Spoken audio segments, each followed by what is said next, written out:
আমি শুনা পালোঁ যে ইয়াত বহুদিনৰ পৰা এটা গ্ৰুপ আছে, সিহঁতে গৌ মাংস সৰবৰাহ কৰে আৰু বৰ্তমান পবিত্ৰ ৰমজান মাহ চলি আছে।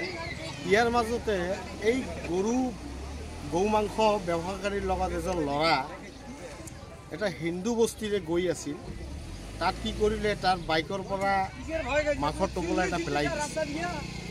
সি মাংসৰ টোপোলাটো পেলাই দিছে, থিয় হৈ ল'ব লাগে আকৌ।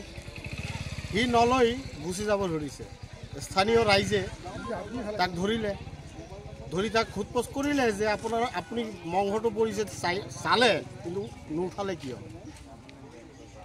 ইহঁতে ভাবিছে যে সন্মুখত ইলেকশ্যন আছে, কিবা ইলেকশ্যন লৈ ইহঁতে এই সমাজৰ পৰিস্থিতি বেয়া কৰিব পাৰে নেকি।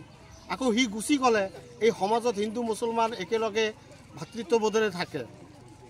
অযথাই এই গাঁৱৰ মানুহৰ মাজত এটা বিভ্ৰান্তিৰ সৃষ্টি হ'ল। আজি কপালটো ভাল, এই গাঁৱৰ মানুহে তেওঁক ধৰিছে, ধৰাৰ কাৰণে সত্য সন্মুখত আহিছে। আমি ভাবোঁ যে সি অকলে নহয়, ইয়াত এটা মস্ত বড় গ্ৰুপ আছে। ইয়াৰ আগত তামাহাট প্ৰশাসনে বহু কেইজনক এৰেষ্ট কৰিছে, আকৌ সিহঁতে কৰে। সিহঁতে এইটোক বাদ দিবই নোৱাৰে। এতিয়া প্ৰশাসন আহিছে, ধৰি লৈ গৈ যাব। আশা কৰোঁ প্ৰশাসনে যাতে সঠিক তদন্ত কৰ্মে ন্যায়িকভাৱে তেওঁক যাতে উচিত শাস্তি দিয়ে। ঘটনাটা ক'ত হৈছে? ৰামনাথ পাৰা গাঁও, তালুকা।